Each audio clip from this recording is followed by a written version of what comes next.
আসসালামু আলাইকুম দর্শক, আপনাদেরকে স্বাগত জানাচ্ছি নতুন একটি প্রতিবেদনে। দর্শক বন্ধুরা, আজকে আমরা চলে এসেছি রাজশাহীর বানেশ্বরে। দর্শক, আমাকে অনেকে বলে থাকেন যে ভাই একটি ইনকিউবেটরের ভিডিও তৈরি করেন যাতে আমরা খুব কম দামে ভালো মানের একটা ইনকিউবেটর পাই। যারা ছোট বা প্রান্তিক পর্যায়ে খামারি আছেন, 100, 150 বা 200 মুরগি পালেন, তারা কিন্তু 1000 ক্যাপাসিটির বা 500 ক্যাপাসিটির ওই মেশিন নেওয়াটা আসলে সম্ভব হয় না, তাদের ডিমের পরিমাণটা কম থাকে। তো মূলত তাদের কারণে আজকে আসা এই রাজশাহীর একজন ভাই আছেন ইনজামুল হক টিপু ভাই, যুব এগ্রো নামে একটি ইউটিউব চ্যানেল রয়েছে তার।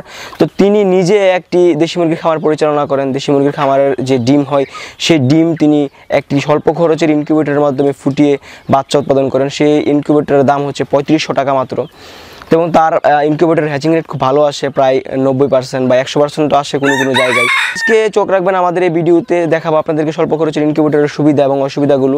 তো দর্শক, আজকে আপনাদেরকে দেখাবো কিভাবে এই স্বল্প খরচের ইনকিউবেটরটি আপনারা পেতে পারেন খুব সহজেই। আশা করি আমাদের পুরো ভিডিওটি দেখবেন, আর পুরো সময় জুড়ে থাকবো আমি আশরাফুল ইসলাম।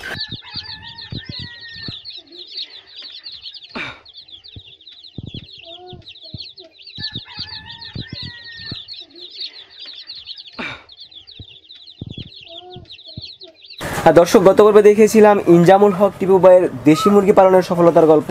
তিনি দেশি মুরগির ফার্মের যে ডিমগুলো আছে সেগুলো ফুটানোর জন্য নিজেই একটি ইনকিউবেটর মেশিন তৈরি করেছেন। সেই মেশিনের মাধ্যমে তিনি বাচ্চা ফুটিয়ে থাকেন। তো কথা বলি তার সাথে, তিনি এই মেশিনটি কীভাবে তৈরি করলেন বা এই মেশিন দিয়ে তিনি কীরকম বাচ্চা পাচ্ছেন বা অবস্থাটা কোন জায়গায় আছে। টিপু ভাই, আসসালামু আলাইকুম। ওয়ালাইকুম আসসালাম ভাই, কেমন আছেন? ভালো।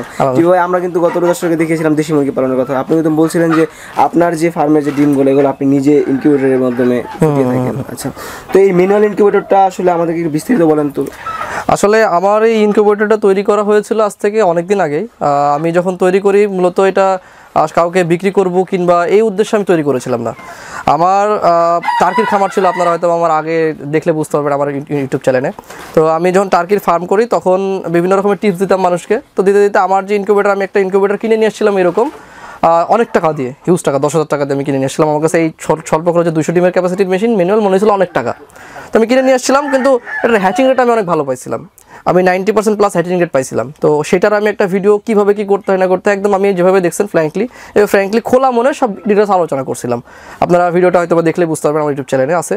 তো সেই ভিডিওটা আলোচনা করার পরে অনেক ভাইরাল হয়ে যায় ভিডিওটা। তারপরে সবাই আমাকে ফোন দেয়, ভাই আপনার ভিডিওটা খুব ভালো লাগছে, আপনার অনুযায়ী কাজ করে অনেক ভালো লাগছে, কিন্তু বিভিন্ন জায়গা থেকে আমরা মেশিন নিয়ে প্রতারিত হচ্ছি। তো আপনি একটু চেষ্টা করেন, যে অনেক দামি হয়ে যাচ্ছে মেশিনগুলো আমাদের কাছে, আমরা যেহেতু ছোটো করে শুরু করতে চাচ্ছি, আপনি এক কাজ করেন যে হচ্ছে আমাদের জন্য একটু একটা কন্ট্রোলার যদি বানাইতে পারতেন কিংবা একটা যদি মেশিন বানাইতে পারতেন, খুবই রিকোয়েস্ট করে অনেকজন, প্রচুর মানুষ। আমি এই বিষয়ে অনেক জানাশোনার একটা চেষ্টা করতেছি। তারপরে আমি এই বিষয়ে অনেক কাজ করতেছি, যেহেতু আমি একটু বোঝার চেষ্টা করতেছি মেশিনটা কি। আমার ঘরের ভিতরে নিয়ে আমি মেশিন কিন্তু শুয়ে থাকি, আপনি দেখছেন হয়তো আমার আগের ভিডিও, আমি মেশিন বাচ্চা নিয়ে ঘরের ভিতরে শুয়ে থাকে, আমি রাত জেগে দেখি মেশিনটা কী বিষয়। তো আস্তে আস্তে যখন আমি বুঝতে পারি বিষয়টা কী হচ্ছে, কীভাবে ডিমটা হ্যাচিং হয়, আমার পার্সোনাল এক্সপিরিয়েন্স থেকে আমি একটা কন্ট্রোলার বানাই। সেই কন্ট্রোলারটা তখনকার সময় সবচেয়ে কম দামের, আমার কাছে মনে হয় সবচেয়ে ভালো মানে, কারণ আমি নিজে পার্সোনালি এই মেশিন থেকে 90% হ্যাচিং রেট পাইছি ওই কন্ট্রোলার দিয়ে। এবং সারা বাংলাদেশে, শুধু না সারা বাংলাদেশে পরবর্তীতে যখন আমি মেশিন দিচ্ছি প্রায় সব জেলাতেই, 64টা জেলাতে এটার 100% পর্যন্ত হ্যাচিং রেট আছে। তবে দুঃখের বিষয় হলো যে আমি কখনো হ্যাচিং রেট 100% পাই নাই। বিভিন্ন জেলায় এটার অনেক জায়গাতে 100% হ্যাচিং রেট আছে। শুধু এটা আমার কথা না, আমি তাদের কাছে গেছি, সব জায়গায় যাওয়া সম্ভব হয় নাই, কয়েক জায়গায় গেছি, গিয়ে দেখে আসছি যে কীভাবে তারা পাইলো, কী ফর্মুলা করছে। কিন্তু আসলে মেশিনটা খুবই ইজি, পরিচালনা করা খুবই ইজি, দেখা খুব ইজি, এবং দামও অনেক কম। আমি আমার নিজের তৈরি করা এবং মানে লেবার কস্ট, যে একজনকে আমি ম্যানুফ্যাকচারিং করি, আমি কিন্তু মেশিনটা সব আমি নিজেই করি, শুধু মানে বসাই নেই একজনকে দিয়ে একজনকে। তো তার কস্টিং আর হালকা পাতলা কস্টিং রেখে শুধু নিম্ন একটা পর্যায়ে আমি এই মেশিনটা সবার মাঝে বিতরণ করি। আমার এই যে ইনকিউবেটরটা, এটা পুরো সেটটা যদি করা হয়, আমি সেটটা করার আগে সবাইকে বলি যে অবশ্যই আপনারা বডিটা বানিয়ে নেবেন। যেহেতু এটা আমি ব্যবসায়িক আকারে বিক্রি করি না, যে এটা আমার বিজনেস এরকম না। আমার বিজনেস আপনি হয়তো দেখছেন যে আমি অনলাইন মার্কেটার, তো সেক্ষেত্রে আমার এটা ব্যবসায়ী না, আমার পার্ট টাইম সার্ভিস হিসেবেই চলে। তো আমি সবাইকে বলি যে বডিটা বানিয়ে নিতে। বডি ব্যতীত আপনার যে কন্ট্রোলারটা আছে, আমি দেখাই যে কন্ট্রোলারটা, এই যে এই কন্ট্রোলারটা হচ্ছে 1800 টাকা, এক পিস টাকা আমি 1800 টাকা দাম রাখি। এবং এটা হচ্ছে আপনার 2 পিস নিলে 3000 টাকা দাম রাখি। কারণ হচ্ছে 2 পিস নেওয়ার উদ্দেশ্য হলো যদি কোনো সময় একটা কোনো ফল্ট হয়, কিংবা অনেক সময় অনেকেই হচ্ছে আপনার ইয়েতে ইউজ করে, কি বলে আপনার হচ্ছে ব্রুডিংয়ের সময় ইউজ করে, তো সেক্ষেত্রে আমার 2 পিস বানালে একটু কস্টিং কম হয়, তো এই জন্য আমি 3000 টাকা রেখে দিই এই কন্ট্রোলারটা, খুবই চিপেস্টের ভিতরে। এবং পুরো সেটটা যদি কেউ নেয় তাহলে সেক্ষেত্রে আমি ইনকিউবেটরের দাম রাখি 3500 টাকা, বডি টডি সব সহ A to Z। এবং এখানে আরেকটা জিনিস প্রয়োজন পড়ে, সেটা হচ্ছে একটা HTC মেশিন। এটা আমি আগে ইউজ করতাম না, পরে আমি ইউজ করা শিখছি সেই জিনিসটা, এবং বোঝার চেষ্টা করছি। এটা আর্দ্রতা নিয়ন্ত্রণ করার জন্য এটা এখন প্রয়োজন, আমি এটা পরে বুঝতে পারছি। এটার দাম হচ্ছে 750 টাকা। HTC 2A একটা মেশিন ইউজ করি, আপনার মোট 4250 টাকার ভিতরেই হইলে ডিম ফোটানো যাবে, সমস্যা নেই। কতগুলো ডিম ফুটবে এটা থেকে? এটাতে 150 থেকে 200 পিস। এবং এটার সবচেয়ে বড় সুবিধা হচ্ছে আপনি এটা হারিকেন দিয়ে ইউজ করতে পারবেন, আইপিএস ইউজ করতে পারবেন, জেনারেটর ইউজ করতে পারবেন বিদ্যুৎ চলে গেলে, এবং সব মানে আপনি যা চাইবেন সেটাই। তবে হারিকেন ইউজ করাটা এটা সবচেয়ে প্লাস পয়েন্ট।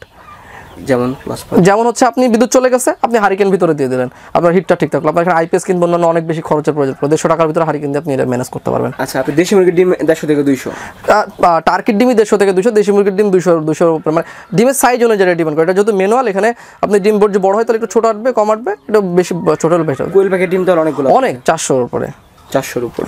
আচ্ছা, তো আমরা তো যেই অটো ইনকিউবেটরগুলো দেখি সেটা কিন্তু নিজের এটাকে কিভাবে রিসাইক্লিং, এটা আপনার টার্নিং করে।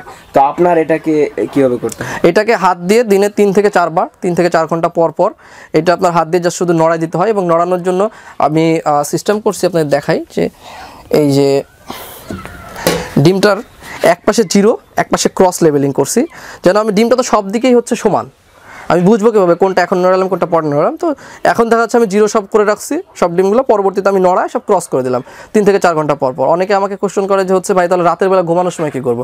আমি সেক্ষেত্রে ঘুমানোর সময় হচ্ছে আপনি ঘুমাইতে যাওয়ার আগে একবার নড়াই দিয়ে ঘুমাবেন, ঘুম থেকে উঠে একবার নড়াবেন। আর অনেকেই বলেন যে ভাই এটা তো প্রবলেম আমার হচ্ছে বারবার ডিম নড়াইতে আসা, যেহেতু অল্প দামের ভিতরে মেশিনটা এবং ডিমটা নড়ানোর বারবার প্রবলেম। আমি সকলকে বলি যে এটা প্রবলেম না, এটা হচ্ছে প্লাস পয়েন্ট। কারণ হচ্ছে আপনি যখন একটা মেশিনে অটো মেশিনে একটা ডিম দেন, সপ্তাহের ভিতরে আপনি আর মেশিনের কাছে যান না, অটো মেশিনে কী করলো না করলো সেটা সে মেশিনে জানে। কিন্তু আপনি যখন প্রতিদিন 3 থেকে 4 বার আসতেছেন, ডিমগুলোর কী অবস্থা একটা মনিটরিং হয়ে যাচ্ছে, আর্দ্রতার কী অবস্থা একটা মনিটরিং হয়ে যাচ্ছে, মেশিন কখন ফল করলো সেটা দেখতে পাচ্ছেন, কখন কি হচ্ছে টেম্পারেচার আপনি কি সব দেখতে পাচ্ছেন। সেক্ষেত্রে আমার মনে হয় এই প্লাস পয়েন্টের জন্যই আমার মেশিন থেকে এত ভালো রেজাল্ট পাওয়া যায়। আচ্ছা, প্রায় 90 থেকে 100% হ্যাচিং। আমি পার্সোনালি 90% হ্যাচিং পাই, অনেকজন 100%। তবে হ্যাচিংটা ডিপেন্ড করে আপনার উপরে। আমি নিজে পার্সোনালি আমার পার্সোনাল এক্সপিরিয়েন্স থেকে 90% মানে হ্যাচিংয়ের জন্য যতটুকু করা লাগে সেটা করে দেবো। 10% আপনার কাজ, সেটা হচ্ছে আপনাকে ডিমটাকে টেক কেয়ার করতে হবে, পরিচর্যা করতে হবে, আর্দ্রতাটা নিয়ন্ত্রণ করতে হবে, এবং হচ্ছে আপনার ডিমটা নড়াতে হবে। খুবই ইজি, খুবই সিম্পল বিষয়। এইসব বিষয় নিয়ে আমি সম্পূর্ণ ডিটেলস আলোচনা করি, তারপরেও আপনাকে আমি আবার দেখাই দেবো, সমস্যা নেই সব। আচ্ছা, এটার কতটুকু আপনি দিচ্ছেন গ্যারান্টিটা? এটা আমার কন্ট্রোলারটা 6 মাসের গ্যারান্টি দেয়, কারণ কন্ট্রোলারটা নষ্ট হয় না। এর জন্য আমি আগে কন্ট্রোলার গ্যারান্টি দিতাম না। অনেকে আমাকে বলতো যে ভাই আপনি গ্যারান্টি দাম, বলুন ভাই আমি তো ওইভাবে ব্যবসা করার জন্য করি না, আমি হচ্ছে আপনাদের সার্ভিস দেওয়ার উদ্দেশ্যে দিই। তারপরে যদি নষ্ট হয় না, যদি কোনো সমস্যা হয় এতটুকু সার্ভিস দেবো। 6 মাসের ভিতরে যদি কোনো সমস্যা হয় ডিরেক্ট চেঞ্জ, আমি কোনো ওই রিপেয়ারের ভিতরে নাই, ডিরেক্ট চেঞ্জ পাঠিয়ে দিয়েছেন। হ্যাঁ, এটা আমি কুরিয়ারের মাধ্যমে সারা বাংলাদেশে পাঠিয়ে দিই, সমস্যা নেই, বাই কন্ডিশনে নেওয়া যায়। তাহলে এই সুবিধাটা একটু ভালো। হ্যাঁ, এই সুবিধাটা অনেক ভালো এবং সব কিছুই দেওয়া যায়। তবে আমি সবাইকে বলি যে অবশ্যই আপনারা যত সম্ভব আপনারা বডিটা বানিয়ে নেবেন। কারণ আমি তো বলছি ভাই আগে ফার্স্ট অফ অল যে আমি শুধু কন্ট্রোলার আর এসটিসি মেশিন হলে আপনারা মেশিন বানাতে পারবেন। এবং এটা খুব ইজিলি একটা 100 ওয়াটের বাল্ব কিংবা 60 ওয়াটের বাল্ব লাগাই দিতে হবে। এখানে কোনো ঝামেলা নেই, ফ্যানের কোনো প্রয়োজন নাই। আমি এমনিতে আমার যে এসিডিসি এটার একটা আপডেট কন্ট্রোলার আছে, যেটা আমি এসিডিসি এবং ব্যাটারি দিয়ে করছি। এই কন্ট্রোলারটাই আপনি ব্যাটারি দিয়ে ডাইরেক্ট আইপিএসের মতো সিস্টেম করতে পারবেন, মানে এটা ব্যাটারি দিয়ে চলবে। ওইটাতে আপনার ফ্যান লাগানো আছে, কিন্তু ফ্যানের কোনো প্রয়োজন। আমি কোনো মেশিনে দেখুন ফ্যান ইউজ করি না। সবাই আমাকে বলে যে কুলিং ফ্যান ইউজ করেন না কেন? ভাই কুলিং ফ্যান না ইউজ করেই আমার ভালো রেজাল্ট পাওয়া যায় এবং এই বডিটা এরকমই, ছোটো বডির ভিতরে কুলিং ফ্যানের কোনো প্রয়োজন নাই। আর্দ্রতা কতটুকু রাখতে হয়? আর্দ্রতা রাখতে হয় হচ্ছে আপনার, যেটা আমার জানা মতে, প্রথম সপ্তাহে 50 থেকে 55, দ্বিতীয় সপ্তাহে 55 থেকে 60, তৃতীয় সপ্তাহে 60 থেকে 65, এবং হচ্ছে আপনার হ্যাচিংয়ের সময় দেশি মুরগি 70-এর উপরে, অন্যান্য ডিম 80-র উপরে, মানে টার্কি এগুলো। কিন্তু আমার কাছে মনে হয়েছে যে আমার পার্সোনাল এক্সপিরিয়েন্স, আমার মনে হয়েছে যে আমি 55 থেকে 65-র মধ্যে অ্যাভারেজ একটা হচ্ছে হ্যাচিংয়ের আগ পর্যন্ত 55 থেকে 65-র মধ্যে যদি আমি আর্দ্রতা রাখি তাহলেই হয়। আর হচ্ছে আপনার হ্যাচিংয়ের সময় 70-80-র উপরে তুলে দিলেই হয়। এবং আর্দ্রতা কন্ট্রোল করাটা খুবই ইজি বিষয়। আপনার যদি আর্দ্রতার প্রয়োজন পড়ে, যদি মনে হয় যে আর্দ্রতা কম আছে, তাহলে ওই মেশিনের ভিতরে একটা বাটিতে যদি আপনি পানি দিয়ে দেন, দিয়ে যদি বাল্বের নিচে দেন, তাহলে আর্দ্রতা বেড়ে যাবে। আবার যদি আর্দ্রতা কম মনে হয়, তাহলে আপনি গ্লাসটা হালকা করে ফাঁকা করে দিলেন, কিংবা ভেতরে একটু তুষ শুকনা গুঁড়া শুকনা বালু দিয়ে দিলে আর্দ্রতা কমে যাবে, খুবই সিম্পল বিষয়। আবার যদি অতিরিক্ত আর্দ্রতা প্রয়োজন পড়ে তাহলে একটা ন্যাকড়া ভিজাই দিয়ে দিলেন, ওর ভিতরে একটু পানি স্প্রে করে দিলেন, তাহলে আর্দ্রতা বেড়ে যাবে, সমস্যা নেই। আচ্ছা, আমরা তো আপনার মেশিনে অলরেডি ডিম দেখতে পাচ্ছি। হ্যাঁ হ্যাঁ, এই ডিমগুলো কতদিন হলো? এই ডিমগুলো আপনারা যে দেখেন ডেট দেওয়া আছে হচ্ছে 1/3, মানে এই সামনে এই মাসের 3 তারিখে বসানো, 1 তারিখে বসানো, সরি এই মাসের 1 তারিখে বসানো। এই মাসের 1 তারিখে, 10 দিনের প্রায়। হ্যাঁ 10 দিন প্রায়। আচ্ছা আচ্ছা, দেশি মুরগির ডিম ফুটতে কতদিন সময় লাগে? দেশি মুরগির ডিম ফুটতে সময় লাগে হচ্ছে আপনার 21 দিন, তবে মেশিনে অনেক সময় আমরা দেখছি যে হিটটা ঠিক মতো থাকলে 18, 19 দিন, 20 দিনেই বাচ্চা ফুটে যায়। তো ঠিক আমরা তো আপনার ইনকিউবেটর সম্পর্কে জানলাম, তো দর্শকদের উদ্দেশ্যে কিছু বলার আছে কি আপনার? হ্যাঁ অবশ্যই বলার আছে, সেটা হচ্ছে যে আপনারা যারা ক্ষুদ্র পর্যায়ে খামার করবেন তারা অবশ্যই চেষ্টা করবেন যে সবচেয়ে কম খরচের ভিতরে করা যায় কিনা। আমি আপনাদের সকলকে আমার ভিডিওতে বলে থাকি যে আপনারা চেষ্টা করবেন যে খুবই কমের ভিতরে একটা জিনিসটা বোঝার, যে কি হচ্ছে না হচ্ছে, আপনি পারবেন কি না আদৌ জিনিসটা বোঝার জন্য। আমি সবসময় বলে থাকি, সবাইকে বলে থাকি জিনিসটা বোঝা। আর আমি এই মেশিনটা তৈরি করার উদ্দেশ্য সেরকমই ছিল যে আপনারা বডিটা বানাইতে সর্বোচ্চ গেলে 1200-1300 টাকা কিংবা 1500 টাকার মতো খরচ হবে। আমার কাছ থেকে যদি একটা কন্ট্রোলার নেন খুবই কম দামের ভিতরে, এই কন্ট্রোলারটা আর একটা STC মেশিন নিয়ে খুবই সিম্পলি কিছু ডিম দিয়ে আপনি নিজে আগে বুঝে উঠুন যে আপনি পারছেন কিনা। আপনি যদি ডিমটা ফুটাইতে পারেন তাহলে মনে করতে হবে যে না আপনি পারবেন অবশ্যই, কারণ ডিমটা যদি আপনি না ফোটানো ভালোবাসেন, ডিম তো ফোটানো যাবে, যে কোনো মেশিন দিয়ে ডিম ফোটানো যাবে, কিন্তু পার্সেন্টেজ একটা ব্যাপার আছে এবং ডিমের বাচ্চাটার একটা কোয়ালিটির ব্যাপার আছে। আপনি আমার বাচ্চাগুলো দেখলে বুঝতে পারবেন, আমার বাচ্চাগুলো কিন্তু দেশি মুরগি 40 দিনে প্রায় 400 গ্রাম ওজন চলে আসছে, মানে একটা খুব সুন্দর। আমার মনে হয় যে মেশিন এবং ব্রুডিংয়ের জন্য, ব্রুডিংয়ে কিন্তু আমি কন্ট্রোলার ইউজ করি, এই ব্রুডিং এবং হচ্ছে আপনার ইনকিউবেটরের জন্যই আমার মনে হয় যে অনেক একটু ভালো একটা বডি ওয়েট আসে, বাচ্চাগুলো গ্রেডটা অনেক সুন্দর হয়। আচ্ছা, তো টিপু ভাই অসংখ্য ধন্যবাদ আমাদেরকে সময় দেওয়ার জন্য, ভালো থাকবেন। আসসালামু আলাইকুম।